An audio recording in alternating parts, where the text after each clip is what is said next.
জাতীয় থেকে আন্তর্জাতিক প্রান্তিক জনপদ থেকে নগর, চারপাশে ঠিক কী ঘটছে এই মুহূর্তে তা নিয়ে আয়োজন এখন চারদিক। আপনার সঙ্গে আছি আমি মুন্নাফ রশিদ। গত বছর 5 আগস্টে রাজধানীর চাংখারপুল এলাকায় শিক্ষার্থী আনাস সহ 6 জনকে হত্যার ঘটনায় পূর্ণাঙ্গ তদন্ত প্রতিবেদন দাখিল করা হয়েছে। এর মধ্য দিয়ে জুলাই আগস্টে সংঘটিত মানবতা বিরোধী অপরাধে প্রথম কোনো মামলার অভিযোগপত্র দাখিল করা হলো আন্তর্জাতিক অপরাধ ট্রাইব্যুনালে। 6 মাস 13 দিন সময় নিয়ে 90 পৃষ্ঠার তদন্ত প্রতিবেদনে ডিএমপির সাবেক কমিশনার হাবিবুর রহমান সহ 8 জনকে আসামি করা হয়েছে। এর মধ্যে 3 জন গ্রেপ্তার আছে। শেখ হাসিনার নির্দেশে পুলিশ গুলি চালিয়ে ছাত্র জনতাকে হত্যা করেছে বলে তদন্ত প্রতিবেদনে উঠে এসেছে। জবানবন্দি নেওয়া হয়েছে 79 জন সাক্ষীর, 19টি ভিডিও এবং 2টি অডিও দেয়া হয়েছে। সোমবার আন্তর্জাতিক অপরাধ ট্রাইব্যুনালের চিফ প্রসিকিউটর এ তথ্য জানান। টপ কমান্ডার এবং সরাসরি সম্পৃক্ত তাদেরকে বিচারের আওতায় আনব। যদি এখানে আপনি সব পুলিশকে বিচারের আওতায় আনেন তাহলে কখনোই এটা জাস্টিস হবে না বলে আমরা মনে করি, বা এটা প্র্যাকটিক্যাল না। সরাসরি সম্পৃক্ত যারা তারা এবং তাদের সুপিরিয়র কমান্ডারদেরকে বিচারের আওতায় আমরা আনছি। সে কারণেই 8 জনকে আইডেন্টিফাই করা হয়েছে। আরও যে সমস্ত ঘটনা ঘটেছে সেগুলোর জন্য তদন্ত অব্যাহত আছে। প্রাইম এশিয়ার শিক্ষার্থী পারভেজ হত্যা মামলায় 3 জনকে 7 দিন করে রিমান্ড দিয়েছেন আদালত। মামলার তদন্তকারী কর্মকর্তা আদালতে বলেন, এই ঘটনায় তাদের প্রাথমিকভাবে সম্পৃক্ততা পাওয়া গেছে। শুনানি শেষে রাষ্ট্রপক্ষের আইনজীবী বলেন, তুচ্ছ ঘটনাকে কেন্দ্র করে নিরীহ যুবককে হত্যার এই ঘটনাকে অমানবিক বলছেন বিচারক। যদিও পারভেজ হত্যায় তারা জড়িত নয় বলে দাবি করেন আসামি পক্ষের আইনজীবীরা। গেল শনিবার সকাল 10টার দিকে জাহিদুল এবং আরও কয়েকজন ক্যাম্পাসে আড্ডা দিচ্ছিলেন। ঠিক তখন আরেক দল শিক্ষার্থী এসে বলেন তারা নারী শিক্ষার্থীদের উদ্দেশ্য করে হাসাহাসি করছিলেন। এ নিয়ে দুই পক্ষের মধ্যে বাকবিতণ্ড শুরু হলে বিশ্ববিদ্যালয় কর্তৃপক্ষের হস্তক্ষেপে বিষয়টি সমাধান হয়। তবে এর কয়েক ঘন্টা পরেই জাহিদুল ছুরিকাঘাতে নিহত হন।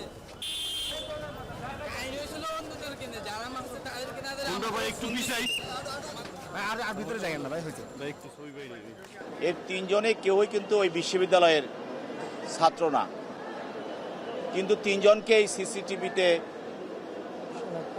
এবং বিভিন্ন তদন্তকারী কর্মকর্তা বিভিন্ন ডিভাইস এবং কনভারসেশনে তাদেরকে পাওয়া যায়। এই মামলার যে মূল আসামি মাহাতি এবং মেহরাজ এবং পিয়াস, এদের সঙ্গে এরা বনানী বিদ্যানিকেতন হাই স্কুলে লেখাপড়া করত। এটা তাদের আজকের যে অ্যারেঞ্জমেন্টটা দেখলাম, যে হত্যা করার জন্য তাকে যেভাবে প্রি প্ল্যান করা হয়েছে, তাতে বোঝা যাচ্ছে যে এটা খুবই তুচ্ছ ঘটনা নয়।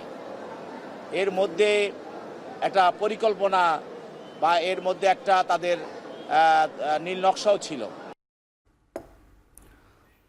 ছাত্র জনতার গণ অভ্যুত্থানে ক্ষমতাচ্যুত আওয়ামী লীগ সভাপতি শেখ হাসিনা সহ তার পরিবারের 10 জনের জাতীয় পরিচয়পত্র লক করেছে নির্বাচন কমিশনের জাতীয় পরিচয়পত্র নিবন্ধন অনুবিভাগ। গত 16 ফেব্রুয়ারি তাদের পরিচয়পত্রের কার্যকারিতা স্থগিত করা হলেও আজ সোমবার বিষয়টি প্রকাশ হয়। শেখ হাসিনা ছাড়াও স্থগিত করা হয়েছে ছেলে সজীব অজেদ জয়, মেয়ে সাইমা অজেদ পুতুল, বোন রেহানা সিদ্দিক, বোনের মেয়ে টিউলিপ রিজওয়ানা সিদ্দিক ও আজমিনা সিদ্দিক, বোনের ছেলে রাদওয়ান মুজিব সিদ্দিকের এনআইডি। সাবেক প্রধানমন্ত্রী শেখ হাসিনার নিরাপত্তা উপদেষ্টা তারিক আহমেদ সিদ্দিকও আছেন এ তালিকায়, যিনি শেখ রেহানার দেবর। এছাড়া তারিক আহমেদ সিদ্দিকের স্ত্রী শাহিন সিদ্দিক এবং তাদের মেয়ে বুশরা সিদ্দিকের এনআইডিও স্থগিত করা হয়েছে। ইসির কর্মকর্তারা জানায়, লক করা এনআইডি আর ব্যবহার করা যায় না।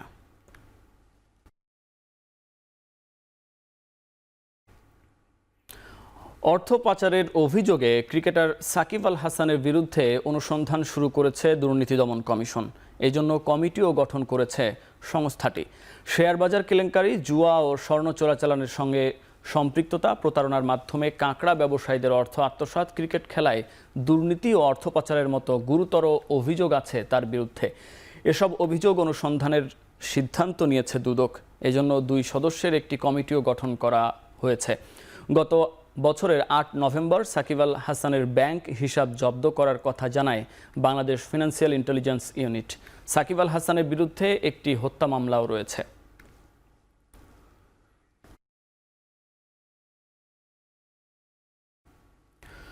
শিকদার গ্রুপের ব্যবস্থাপনা পরিচালক রণহক শিকদারের নামে থাকা পূর্বচলে ১০০ একর জমি জব্দের আদেশ দিয়েছেন আদালত।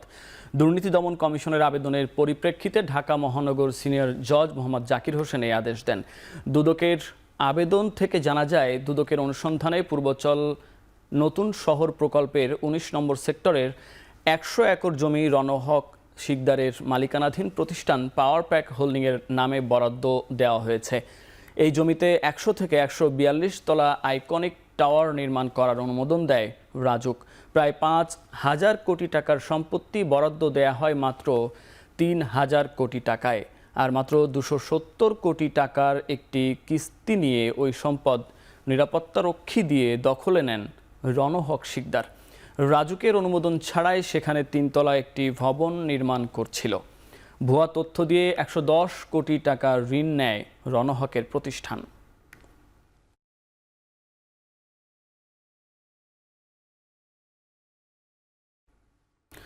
দু সালের পর থেকে দেশে কর ফাঁকি আশঙ্কাজনক হারে বেড়েছে বলে জানিয়েছে অর্থনীতি নিয়ে গবেষণা প্রতিষ্ঠান সিপিডি। এতে ২০২৩ সালে ২,২৬,০০০ কোটি টাকা রাজস্ব হারিয়েছে সরকার। সোমবার সকালে ধানমন্ডিতে গবেষণা প্রতিবেদনে এ তথ্য তুলে ধরেছে প্রতিষ্ঠানটি। দেশের সামগ্রিক আর্থিক লেনদেন একটি একক ডিজিটাল সিস্টেমের ভিতরে নিয়ে আসতে হবে, যাতে করে এই যে কোনো ট্রানজ্যাকশন দেশের যে কোনো জায়গায় হোক সেগুলোকে যাতে ট্রেস করা যায়, ট্র্যাক করা যায় এবং সেটার আলোকে যাতে তার রিটার্ন সাবমিশনকে ভেরিফাই করা যায়। সুতরাং এরকম একটা আমাদের ইন্টিগ্রেটেড ডিজিটালাইজড একটা ট্রানজ্যাকশন সিস্টেমে আমাদের যেতে হবে। সেনাবাহিনীর অবসরপ্রাপ্ত মেজর সিনহা হত্যা মামলার ডেথ রেফারেন্স ও আসামিদের আপিল অগ্রাধিকার ভিত্তিতে নিষ্পত্তির সিদ্ধান্ত নিয়েছেন প্রধান বিচারপতি সৈয়দ রেফাত আহমেদ। বুধবার থেকে শুনানি শুরু। ইতিমধ্যে মামলার সব নথি বিচারপতি মোহাম্মদ মোস্তাফিজুর রহমান ও বিচারপতি মোহাম্মদ সগির হোসেনের সমন্বয়ে গঠিত হাইকোর্ট বেঞ্চে পাঠানো হয়েছে। বলা হয়েছে, আগামী বুধবার সকাল 10:30 থেকে মুলতবি বা নিষ্পত্তি না হওয়া পর্যন্ত ডেথ রেফারেন্স শুনানি হবে। 2020 সালের 31 জুলাই কক্সবাজার টেকনাফ মেরিন ড্রাইভে শ্যামলাপুর তল্লাশি চৌকিতে গুলিতে নিহত হন মেজর সিনহা। ঘটনার 5 দিন পর এই ঘটনায় মামলা করেন তার বোন। পরে মেজর সিনহা হত্যা মামলায় 2022 সালের 31 জানুয়ারি ওসি প্রদীপ কুমার দাস ও সাবেক পুলিশ পরিদর্শক লিয়াকত আলীকে মৃত্যুদণ্ড দেয়া হয়। এছাড়াও 6 জনকে যাবজ্জীবন কারাদণ্ড দেন কক্সবাজার জেলা ও দায়রা জজ আদালত।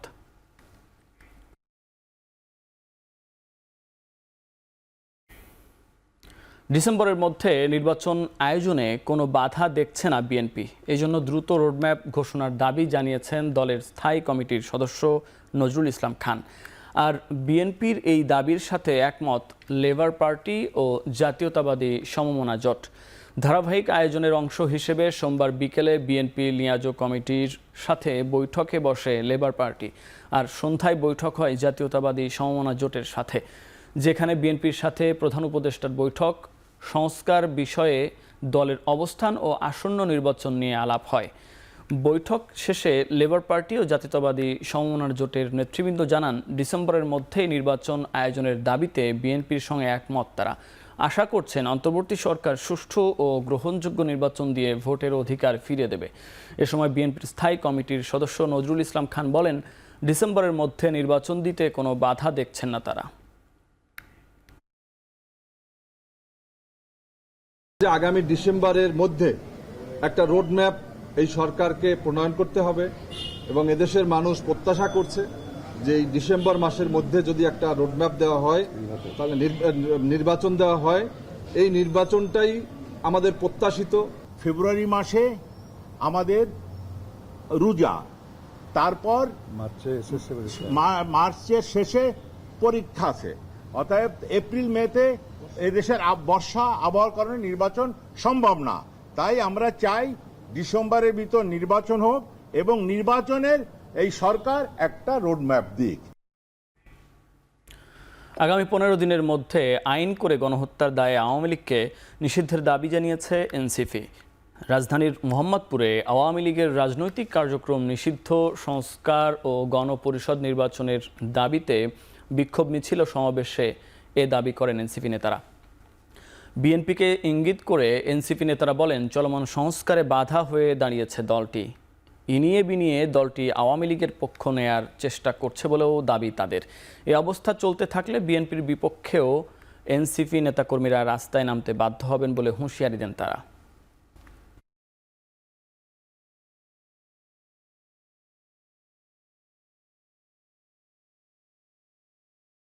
আপনারা একদিকে বলছেন আইন নিজের হাতে তুলে না নেওয়ার জন্য, অপরদিকে আপনারা আওয়ামী লীগকে নিষিদ্ধ করছেন না, আপনারা প্রকারান্তে আওয়ামী লীগকে পুনর্বাসন করছেন। আমরা মনে করি আপনারা যদি এই সমস্ত দুর্বিসন্ধি করেন তাহলে আপনাদের বিরুদ্ধেও আমরা রুখে দাঁড়াবো।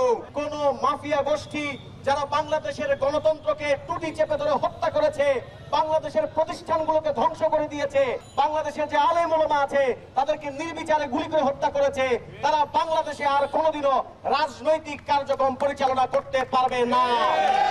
অন্তর্বর্তীকালীন সরকারের প্রতি আহ্বান জানাচ্ছি, কোন রূপ যদি কিন্তু ছাড়া এই হিটলারের দল, মুসলিনের দল, মুজিবের দল, কুলাঙ্গার শেখ হাসিনা খুনি শেখ হাসিনা এবং এই পতিত দলকে অবিলম্বে আইন করে নিষিদ্ধ করতে হবে।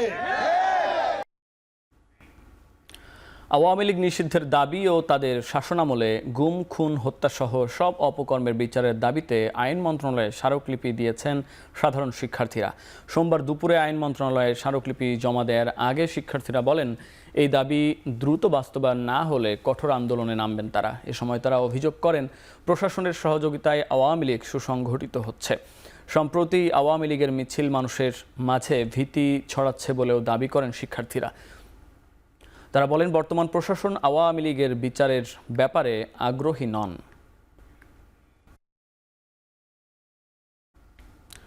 ফ্যাসিস্ট বিচারপতিদের অপসারণের দাবিতে মিছিল সমাবেশ করেছে বাংলাদেশ জাতীয়তাবাদী আইনজীবী ফোরাম। সোমবার সকালে সুপ্রিম কোর্ট প্রাঙ্গণে এই কর্মসূচি পালন করে বিএনপিপন্থী এই আইনজীবী সংগঠনটি। দেশনেত্রী বেগম খালেদা জিয়ার বিরুদ্ধে রায়, তাকে কারাগারে প্রেরণ, সবকিছু ছিল শেখ হাসিনার নির্দেশে। কিছু কিছু বিচারক সেই কাজটা করেছিলেন। আমরা তো চিন্তা করেছিলাম ওই যে দোসররা যারা পালিয়েছে, দোসরা, সেই সাথে আপনারাও চলে যাবেন, কিন্তু অত্যন্ত পরিতাপের বিষয় আপনারা এখনো যান নাই। আপনাদের জন্য আজকে আমার আইনজীবী ফোরামকে রাস্তায় দাঁড়াতে হয়েছে। আর্থনা সামিটে অংশ নিতে 4 দিনের সরকারি সফরে কাতার রওনা হয়েছেন প্রধান উপদেষ্টা ডক্টর মোহাম্মদ ইউনুস। সোমবার সন্ধ্যায় কাতারের রাজধানী দোহার উদ্দেশ্যে ঢাকা ছাড়েন তিনি। কাতারের আমির Sheikh Tamim bin Hamad Al থানির আমন্ত্রণে এ সফরে যাচ্ছেন ডক্টর ইউনুস। সেখানে তিনি সামিটে অংশ নেওয়ার পাশাপাশি কাতারের আমিরের সঙ্গেও বৈঠক করবেন। 22 ও 23 এপ্রিল এই 2 দিন সামিটে উপস্থাপনা, ইন্টারঅ্যাক্টিভ প্যানেল আলোচনা, কর্মশালা ও গোলটেবিল বৈঠকের মাধ্যমে বিভিন্ন বিষয় নিয়ে আলোচনা হবে। তার সফরসঙ্গী হচ্ছেন পররাষ্ট্র ও জ্বালানি উপদেষ্টা, আছেন 4 নারী ক্রীড়াবিদ।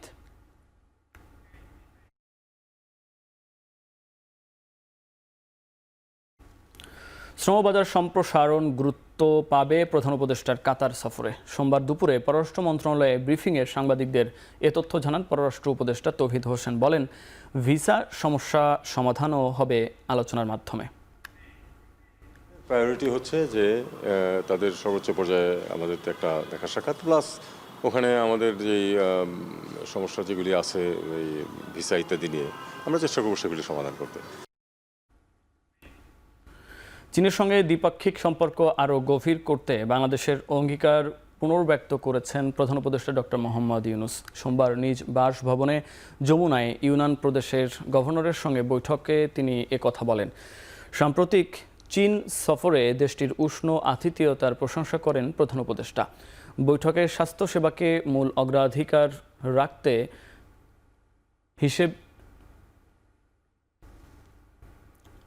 অগ্রাধিকার খাত হিসেবে চিহ্নিত করা হয়। বাংলাদেশি রোগীদের জন্য কুনমিংয়ের 4টি হাসপাতাল নির্ধারণ সহ চিকিৎসা পর্যটন সেবা চালুর ক্ষেত্রে চীন সহায়তায় ধন্যবাদ জানান প্রধান উপদেষ্টা। বলেন, নতুন সমৃদ্ধির সুযোগ উন্মোচনে চীনের সঙ্গে আরও ঘনিষ্ঠভাবে কাজ করবে বাংলাদেশ।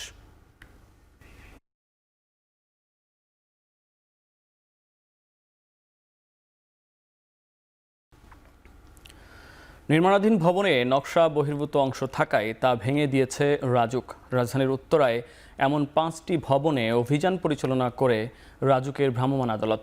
এ সময় 5 জন ভবন মালিককে 4 লাখ টাকা জরিমানা করা হয়েছে।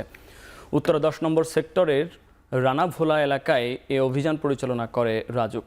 এ সময় উপপরিচালক ও নির্বাহী ম্যাজিস্ট্রেট লিটন সরকার জানান, নিরাপদ ও বসবাস উপযোগী ঢাকা গড়ার প্রত্যয়ে নিয়মিত অভিযানের অংশ হিসেবে অভিযানটি পরিচালনা করা হয়। তিনি আরও বলেন, সড়কের জায়গা দখল করে পুরনো নীতিমালা অনুযায়ী যেসব ভবন নির্মাণ করা হয়েছে সেগুলোর বিষয়েও দ্রুত নতুন নীতিমালা তৈরি করা হচ্ছে। আমাদের রাজুকের নিয়মিত মোবাইল কোর্টের অংশ হিসেবে আমরা উত্তরা রানাভোলা মৌজার এই 10 নম্বর সেক্টরে আজকে আমরা সকাল থেকে অভিযান পরিচালনা করছি। ইন দ্য মিন টাইম আমরা অলরেডি 5টি ভবনে আমরা অভিযান চালিয়েছি এবং প্রতিটা ভবনেই আমরা নকশা বহির্ভূত অংশ নির্মাণাধীন দেখতে পেয়েছি, যেটাকে আমরা ডেভিয়েশন বলি। আমরা মূল মালিককে না পাওয়াতে একটি ভবনের আমরা মূল মালিকের প্রতিনিধি পেয়েছি, তাকে আমরা 1 লক্ষ টাকা জরিমানা এবং বৈদ্যুতিক সংযোগ বিচ্ছিন্ন করে মিটারটি আমরা জব্দ করেছি। আর অন্যান্য ভবনের মালিককে না পাওয়াতে আমরা তাদের বৈদ্যুতিক সংযোগ বিচ্ছিন্ন করেছি, মিটার জব্দ করেছি এবং নকশা বহির্ভূত যে অংশগুলো ছিল সেগুলো আমরা অপসারণ করেছি। খুলনা প্রকৌশল ও প্রযুক্তি বিশ্ববিদ্যালয়ে চলমান অস্থিরতার মধ্যে শিক্ষার্থীদের সাথে আলোচনা চলমান রয়েছে বলে জানিয়েছেন ছাত্র কল্যাণ দপ্তরের পরিচালক প্রফেসর ডক্টর আব্দুল্লাহ ইলিয়াস আক্তার। বেলা 12টায় বিশ্ববিদ্যালয়ের ক্যাম্পাসে এক সংবাদ সম্মেলনে তিনি কথা বলেন। লম্বা সময় ওদের সাথে আমরা এখন এতক্ষণ পর্যন্ত কথা বললাম। ওরা একটু লিমিটেশনের কথা বলেছে যে আমরা সংখ্যায় কম আসছি, আমাদের এই অল্প কয়েকজনের পক্ষে বড় একটা বডির সিদ্ধান্ত দেওয়াটা একটু মুশকিল, তাই বাকিদের সাথে ওরা কিছু কথা বলবে, আমাদের সাথে ওদের যোগাযোগ অব্যাহত রাখবে। আশা করতেছি যে কুয়েটে আবার স্বাভাবিক অবস্থায় ফেরত আসবে। কুয়েট ভিসির পদত্যাগের দাবির সঙ্গে সংহতি জানিয়েছে ঢাকা বিশ্ববিদ্যালয়ের শিক্ষার্থীদের একটি দল। সোমবার রাতে ঢাকা বিশ্ববিদ্যালয়ের রাজু ভাস্কর্যের পাদদেশে কুয়েটে আন্দোলনরত শিক্ষার্থীদের আন্দোলনে সংহতি সমাবেশ করেন তারা। এ সময় কুয়েট ক্যাম্পাসে বহিরাগতদের প্রবেশ করিয়ে সাধারণ শিক্ষার্থীদের ওপর হামলা চালানোর অভিযোগ করেন শিক্ষার্থীরা। কুয়েটের ভিসি হামলাকারীদের পক্ষ নেন বলেও অভিযোগ তাদের। হামলাকারীদের বিরুদ্ধে ব্যবস্থা না নিয়ে উল্টো তদন্ত ছাড়াই সাধারণ শিক্ষার্থীদের নামে করা মামলা প্রত্যাহারের দাবি জানান তারা। পরে কুয়েট ভিসির কুশপুত্তলিকা দাহ করে শিক্ষার্থীরা।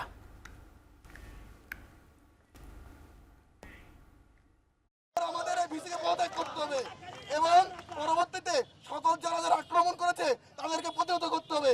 যে আমার ভাইদের উপর মামলা হলো, 40 জনকে আসামি করে 20 জনকে অজ্ঞাতনামা 22 জনের নাম দিয়েছে, তাদেরকে এই মামলা উইথড্র করতে হবে।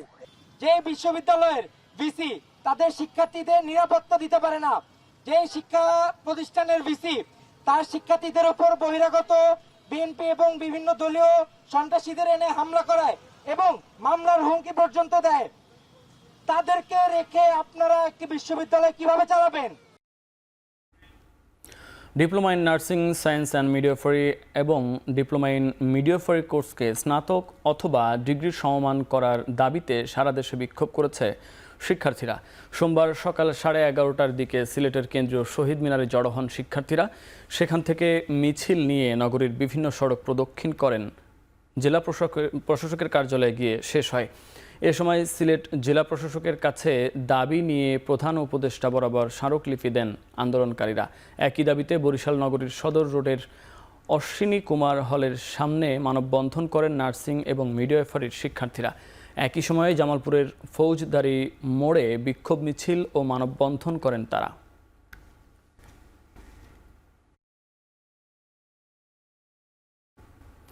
কৃষি মন্ত্রণালয়ের সচিবের আশ্বাসে খামারবাড়ি ছেড়েছেন কৃষি ডিপ্লোমা শিক্ষার্থীরা। এর আগে কৃষি ডিপ্লোমা ও কৃষি বিশ্ববিদ্যালয়ের শিক্ষার্থীদের মুখোমুখি অবস্থানে উত্তপ্ত হয় পরিস্থিতি। বেশ কিছুক্ষণ সড়ক অবরোধ করে রাখেন দুই পক্ষের শিক্ষার্থীরা। পাবলিক বিশ্ববিদ্যালয়ে উচ্চশিক্ষার সুযোগ, দ্বিতীয় শ্রেণীর কর্মচারী হিসেবে গেজেট, 10ম স্কেলে বেতন ও স্বতন্ত্র বিশ্ববিদ্যালয়ের দাবিসহ 8 দফা দাবিতে বেশ কয়েকদিন ধরেই আন্দোলন করে আসছিল কৃষি ডিপ্লোমার শিক্ষার্থীরা। দাবি নিয়ে এগ্রি ব্লকেট কর্মসূচি পালন করে শিক্ষার্থীরা। পরে স্মারকলিপি দিতে কৃষি সম্প্রসারণ অধিদপ্তরের ভেতরে যায় তারা।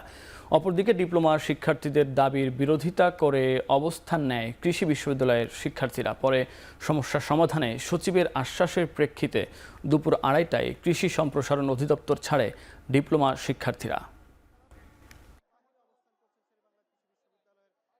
অযৌক্তিক দাবিগুলো তার মধ্যে একটা হচ্ছে তারা হচ্ছে যে হচ্ছে উচ্চশিক্ষা চাচ্ছে, সেটা হচ্ছে যৌক্তিক দাবি। আমরা চাচ্ছি যে তারা উচ্চশিক্ষা নিক, তবে অ্যাডমিশন পরীক্ষা দিয়ে তারা উচ্চশিক্ষা নিক। তারা এসএসসি পরীক্ষা দিয়ে হচ্ছে ডিপ্লোমাতে ভর্তি হয়, তাদের কতটুকু রেজাল্ট, তাদের একাডেমিক কারিকুলাম সম্পর্কে আমরা ওইভাবে অবগত নাই, তাদের কতটুকু মানে সেভাবে ল্যাব ফ্যাসিলিটি নাই, সেভাবে টিচার নেই, কিছু নাই।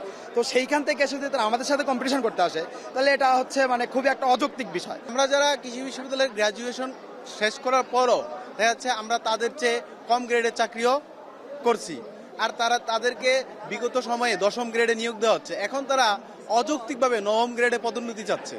কৃষি সচিব মহোদয় ওদের কথাগুলি শুনেছে এবং কিছু দাবি ওদের প্রাথমিকভাবে মেনে নিয়েছেন। তারপরও ছাত্র আন্দোলন কেন করছে আমরা এটা বুঝি না। কৃষি ভার্সিটির কিছু ছাত্র এসে মানে খামার বাড়ি তাদের সম্পত্তি, ডিপ্লোমা কৃষিবিদ্যার তাদের সম্পত্তি নয়, এই ধরনের আচরণ দেখে তারা এখানে যে আচরণটা করলো আমরা অত্যন্ত দুঃখজনক। জুনিয়র ইন্সট্রাক্টর পদে ক্রাফট ইন্সট্রাক্টরদের 30% পদোন্নতির কোটা বাতিল সহ 6 দফা দাবিতে বিক্ষোভ ও অবস্থান কর্মসূচি পালন করেছে পলিটেকনিক ইনস্টিটিউটের শিক্ষার্থীরা। কেন্দ্রীয় কর্মসূচির অংশ হিসেবে বিক্ষোভ করেছে ময়মনসিংহ পলিটেকনিক ইনস্টিটিউটের শিক্ষার্থীরা। সকালে ক্যাম্পাসে অবস্থান নিয়ে ঘণ্টাব্যাপী বিক্ষোভ ও মিছিল করেন তারা। এ সময় শিক্ষার্থীরা বলেন, এখনও শান্তিপূর্ণভাবে আন্দোলন চলছে। আগামী 48 ঘন্টার মধ্যে দাবি বাস্তবায়ন না হলে কঠোর কর্মসূচির হুঁশিয়ারি দেন তারা। একই দাবিতে বেলা 11টায় চট্টগ্রামেও বিক্ষোভ মিছিল করেছেন পলিটেকনিক ইনস্টিটিউটের শিক্ষার্থীরা। তারা বলেন, ন্যায্য দাবি আদায় না হওয়া পর্যন্ত আন্দোলন চলবে।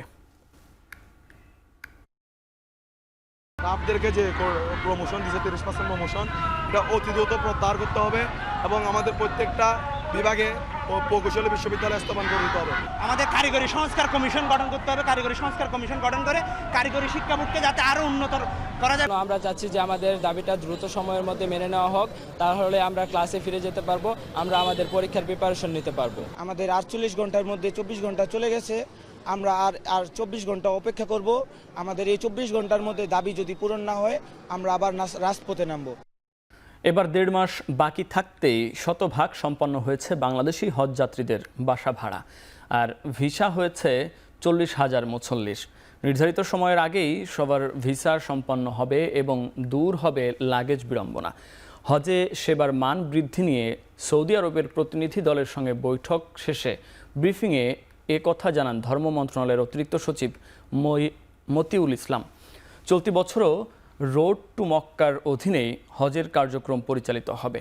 বাংলাদেশ অংশের ইমিগ্রেশন হজ ক্যাম্পে আর সৌদি অংশের ইমিগ্রেশন শাহজালাল বিমানবন্দরে হবে। তবে চট্টগ্রাম ও সিলেট বিমানবন্দর দিয়ে সৌদি গমনেচ্ছুরা এই সুবিধা পাচ্ছেন না।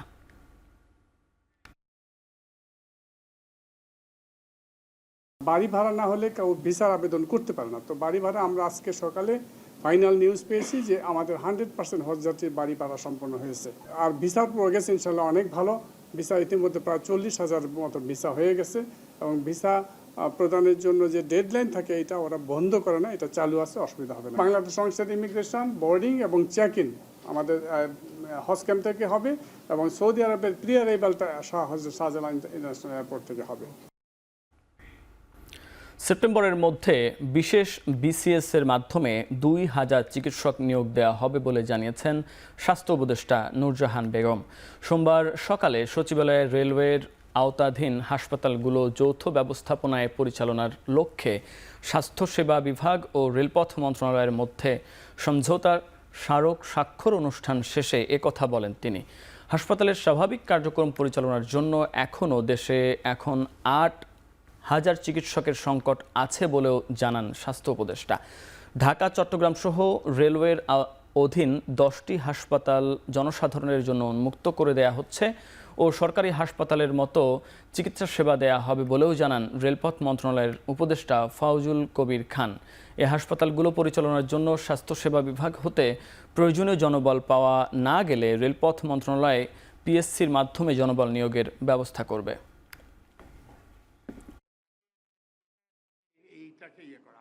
এই মুহূর্তে যদি আমি বলি, এই মুহূর্তে তো পরিবর্তন আমরা করতে পারছি না, একটু সময় লাগবে।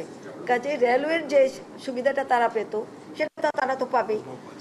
ডাক্তার আছে 3 জন, সেখানে যদি বাইরে থেকে আরো 50 জন আসে তাহলে তো ডাক্তার সেবাটা দিতে পারবে না। কাজে এই মুহূর্তে ওখানে যাওয়াটাই ঠিক হবে না বাইরের কারো। ডাক্তার নিয়োগের জন্য একটা বিশেষ বিসিএস পরীক্ষা হবে এবং এটা একটা সংক্ষিপ্ত সময়ের মধ্যে এটা নেওয়া হবে। কর্মকর্তারা যে সেবা পেতেন সেটা অব্যাহত থাকবে। বরিশালের আগৈলঝাড়ায় র্যাবের মাদক বিরোধী অভিযানে গুলিবিদ্ধ হয়ে একজন নিহত ও অপর একজন আহত হয়েছেন। উপজেলার রত্নপুর এলাকায় এ ঘটনা ঘটে। পুলিশ জানায় সোমবার সন্ধ্যায় র্যাবের একটি আভিযানিক দল ওই এলাকায় মাদক বিরোধী অভিযান চালায়। এ সময় স্থানীয় কিছু বাসিন্দা র্যাবের ওপর চড়াও হয়। এক পর্যায়ে আত্মরক্ষায় গুলি চালায় র্যাব। এতে 2 জন গুলিবিদ্ধ হয়। পরে তাদের উদ্ধার করে গৌরনদী উপজেলা স্বাস্থ্য কমপ্লেক্সে নিয়ে গেলে একজন মারা যায়। আহত অপরজনকে বরিশাল শের-ই-বাংলা মেডিকেল কলেজ হাসপাতালে ভর্তি করা হয়েছে।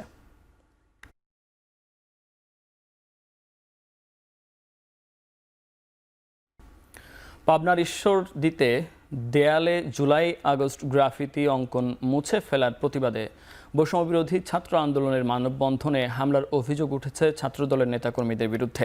এতে 3 শিক্ষার্থী আহত হয়েছেন। সোমবার দুপুরে ঈশ্বরদী সরকারি কলেজের সামনে এ ঘটনা ঘটে। প্রত্যক্ষদর্শীরা জানান, সম্প্রতি ঈশ্বরদী সরকারি কলেজের দেয়ালে জুলাই আগস্ট গ্রাফিতি মুছে সেখানে স্থানীয় বিএনপির নেতাদের নাম লেখা হয়। এর প্রতিবাদে মানববন্ধনের আয়োজন করে বৈষম্যবিরোধী ছাত্র আন্দোলনের শিক্ষার্থীরা। অপরদিকে প্রাইম এশিয়া বিশ্ববিদ্যালয়ের শিক্ষার্থী ও ছাত্রদলের কর্মী জাহিদুল ইসলাম পারভেজ হত্যার ঘটনায় বিক্ষোভ সমাবেশের আয়োজন করে ছাত্রদলের নেতাকর্মীরা। এ সময় 2 দল মুখোমুখি অবস্থান নিলে ক্যাম্পাসে উত্তেজনা দেখা দেয়। এক পর্যায়ে ছাত্রদলের নেতাকর্মীরা বৈষম্যবিরোধী ছাত্র আন্দোলনের শিক্ষার্থীদের ধাওয়া দেয়। এতে 3 জন আহত হয়। যদিও হামলার ঘটনা অস্বীকার করেছে জেলা ছাত্রদলের নেতাকর্মীরা।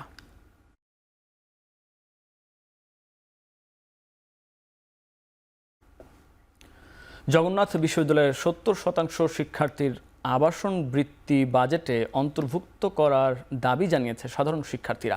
সোমবার বিকেলে প্রেস ব্রিফিংয়ে তারা আরও বলেন, দ্রুত দ্বিতীয় ক্যাম্পাসের কাজ দৃশ্যমান করতে হবে। পরে ছাত্রদের পক্ষ হতে 3 দফা দাবি গণমাধ্যমের সামনে প্রকাশ করা হয়। সেই অবস্থা এবং আমাদের 8 থেকে 10 হাজার টাকা মাসে খরচ হচ্ছে। এই খরচ আমরা আসলে নিম্ন মধ্যবিত্ত ফ্যামিলি থেকে এসে এই খরচগুলো পোষাতে না পেরে আমরা আসলে পড়াশোনায় সময় দিতে পারছি না। আমরা সেক্ষেত্রে 2 থেকে 3টি টিউশন সহ অনেকে আসলে পার্ট টাইম বেসিস অনেক দোকানে কাজ করতে হচ্ছে। যতগুলো বিশ্ববিদ্যালয় আছে তার মধ্যে সবথেকে আমাদের বিশ্ববিদ্যালয়ের বাজেট সবথেকে কম। তাই আমরা চাচ্ছি যে আমাদের শিক্ষার্থীদের প্রাণের দাবি হলো এই অর্থ বছরে আমাদের বিশ্ববিদ্যালয়ের বাজেট বৃদ্ধি করা। 6 মাস অতিবাহিত হয়ে যাওয়ার পরেও আমাদের দৃশ্যমান কোনো কাজ জগন্নাথ বিশ্ববিদ্যালয়ে এখন পর্যন্ত হয় নাই। তো এই জন্যই আমরা আসলে মূলত আবার পুনরায় আমাদের যে কাঁথা বালিশ কর্মসূচি এটা দেয়া হয়েছে, এটা আমরা পালন করছি। অবশেষে দীর্ঘদিন অসুস্থ থাকার পর মৃত্যুর কাছে হার মানলেন পোপ ফ্রান্সিস। মারা গেলেন ক্যাথলিক খ্রিস্টানদের সর্বোচ্চ ধর্মগুরু। সোমবার তার মৃত্যুর খবর নিশ্চিত করেছে ভ্যাটিকান সিটি কর্তৃপক্ষ। শোক জানাতে সেন্ট পিটার্সবার্গে জড়ো হয়েছেন সাধারণ মানুষ। শোক প্রকাশ করছেন বিশ্বের বিভিন্ন দেশের সরকার ও রাষ্ট্রপ্রধানরা। রোমান ক্যাথলিক চার্চের নেতৃত্ব দেয়া প্রথম লাতিন আমেরিকান তিনি। 88 বছর বয়সী পোপ দীর্ঘদিন ধরে শ্বাসতন্ত্রজনিত রোগে ভুগছিলেন। শারীরিক জটিলতা নিয়ে 5 সপ্তাহ ধরে রোমের জেমেলি হাসপাতালে ছিলেন পোপ। ভ্যাটিকানে নিজ বাসভবন কাসা সান্তা মার্তায় শেষ নিঃশ্বাস ত্যাগ করেন তিনি। রোববার শেষবারের মতো ইস্টার সানডে উপলক্ষে ভ্যাটিকানের সেন্ট পিটার্স স্কোয়ারে খোলা আকাশের নিচে জড়ো হওয়া হাজার হাজার ভক্তের সামনে গাজায় যুদ্ধবিরতির আহ্বান জানান পোপ ফ্রান্সিস।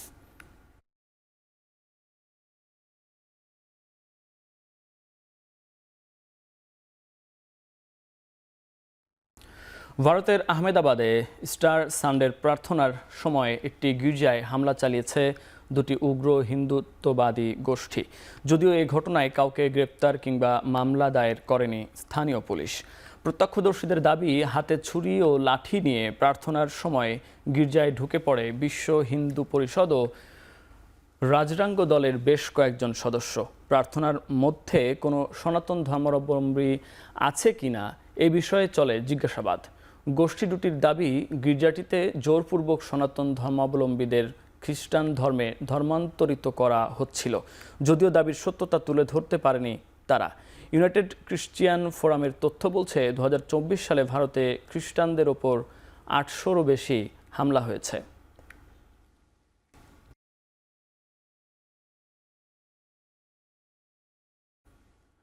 গাজার দক্ষিণাঞ্চলের খান ইউনিস শহরে ইসরায়েলি হামলায় নিহত হয়েছে অন্তত 32 জন, আহত হয়েছে বেশ কয়েকজন। একই দিন ইসরায়েলি হামলায় লেবাননে নিহত হয়েছে 2 জন। গাজার পাশাপাশি পশ্চিম তীরেও হামলা চালাচ্ছে আইডিএফ। গেল মাসে আইডিএফের হামলায় প্যালেস্টাইন রেড ক্রিসেন্ট সোসাইটির 15 স্বাস্থ্যকর্মীর নিহতের ঘটনার তদন্ত প্রতিবেদন প্রকাশ করেছে তেল আবিব। প্রতিবেদনে রেড ক্রিসেন্ট কর্মীদের পেশাগত ত্রুটি ছিল বলে অভিযোগ তোলে তেল আবিব। ইসরায়েলের এই অভিযোগকে মিথ্যাচার বলে প্রত্যাখ্যান করেছে মানবাধিকার সংস্থাটি। এদিকে ইয়েমেনের সানাই হুতি বিদ্রোহীদের লক্ষ্য করে বিমান হামলা চালিয়েছে যুক্তরাষ্ট্র। এতে নিহত হয়েছে দেশটির 12 বেসামরিক নাগরিক, আহত হয়েছে প্রায় 30 জন।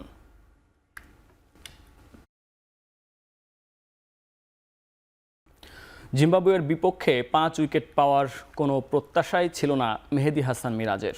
ম্যাচ পরবর্তী সংবাদ সম্মেলনে টেস্ট ক্যারিয়ারে 11 বারের মতো 5 উইকেট পাওয়ার পর মিরাজ জানান, বাংলাদেশেও ফাইফার কিংবা শতক হাঁকানো ক্রিকেটারদের অনার্স বোর্ডে নাম রাখার ব্যবস্থা রাখা উচিত। এছাড়া ম্যাচ জিততে ব্যাটারদের রান করার পরামর্শ দেন তিনি। এক্সপেকটেশনটা আমার নিজের কাছেও অত হাই ছিল না, সত্যি কথা বলতে। চেষ্টা ছিল যে ভালো জায়গায় বল করাটা, টিমকে ভালো সাপোর্ট করা। আর 5 উইকেট তো অবশ্যই ভালো জায়গায় বল করতে হবে, at the same time luck ফেভারও করতে হবে। রাউলপিন্ডিতে ওখানে 5 উইকেট পেয়েছিলাম, আর নাম দেখেছি, ভালোই লেগেছে যখন চ্যাম্পিয়ন্স ট্রফি খেলতে গিয়েছি। আমার কাছে মনে হয় যে এই ট্রেডিশনটা চালু করা উচিত। ইনশাল্লাহ আমরা চেষ্টা করব যে আমরা যদি 350 থেকে 400 রান করতে পারি, এটা আমাদের টিমের জন্য অনেক ভালো হবে। কোনো অসদাচরণের কারণে নয়, বরং ব্যক্তিগত আক্রোশের জেরেই চাকরি হারিয়েছেন চান্ডিকা হাথুরুসিংহে। সম্প্রতি অস্ট্রেলিয়ার গণমাধ্যমে কথা বলেছেন টাইগারদের সাবেক হেড কোচ নিজেই। অন্যদিকে হাথুরুর ওপর আনা সব অভিযোগকে মিথ্যা বলেছেন বাংলাদেশের সাবেক 2 কোচ রাঙ্গানা হেরাথ ও নিক পোথাস। অসদাচরণ ও চাকরিবিধি লঙ্ঘনের অভিযোগে চুক্তির মেয়াদ ফুরানোর 5 মাস আগেই হাথুরুসিংহকে বরখাস্ত করে বাংলাদেশ ক্রিকেট বোর্ড। অভিযোগ ছিল 2023 ভারত বিশ্বকাপে ম্যাচ চলাকালীন সময়ে ডাগ আউটে টাইগার স্পিনার নাসুম আহমেদকে চড় মেরেছিলেন চান্ডিকা হাথুরুসিংহে। তবে নিজের ওপর আসা এসব অভিযোগকে মিথ্যা দাবি করেছেন এই শ্রীলঙ্কান। আর এ সময় হাতুরুকে সমর্থন দিয়েছেন বাংলাদেশ ক্রিকেট দলের 2 সাবেক কোচ হেরাথ ও নিক পোথাস।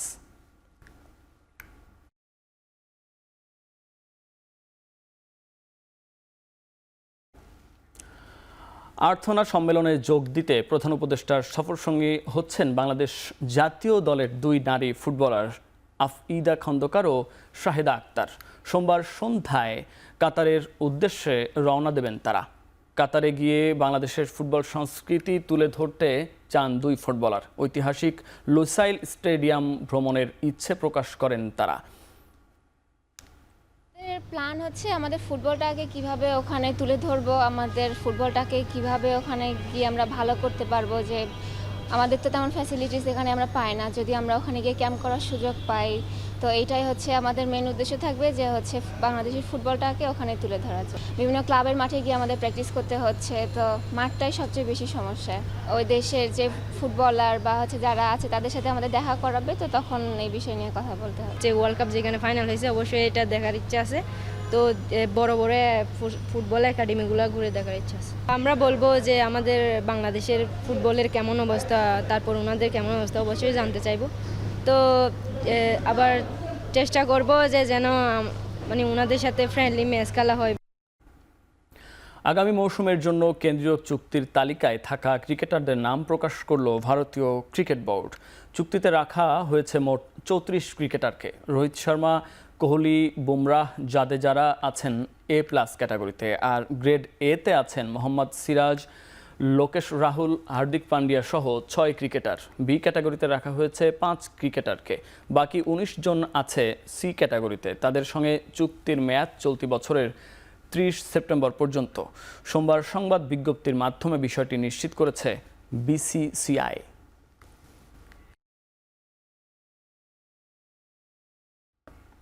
প্রথমবারের মতো 2 ফরম্যাটে সিরিজ খেলবে জিম্বাবুয়ে নারী ক্রিকেট দল। যুক্তরাষ্ট্র নারী ক্রিকেট দলের বিপক্ষে আগামী 25 এপ্রিল থেকে মাঠে গড়াবে 2 দলের মধ্যকার ওয়ানডে ও টি-20 সিরিজ।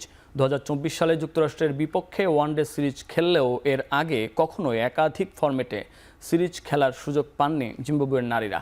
তবে যুক্তরাষ্ট্রের গ্র্যান্ড পেইরি স্টেডিয়ামে আয়োজিত সিরিজে প্রথমেই 3টি টি-20 ম্যাচ দিয়ে বাইলেটারাল সিরিজের উদ্বোধন করবে 2 দল। এরপর 1 মে শুরু হবে 2 ম্যাচের ওয়ানডে সিরিজ। যুক্তরাষ্ট্রের বিপক্ষে সিরিজ আয়োজনে উচ্ছ্বসিত দলটির কোচ ওয়াল্টার চাওয়াগুতা। এ ধরনের সিরিজ জিম্বাবুয়ের নারী ক্রিকেটকে এগিয়ে দিতে সহায়তা করবে বলে মনে করেন তিনি।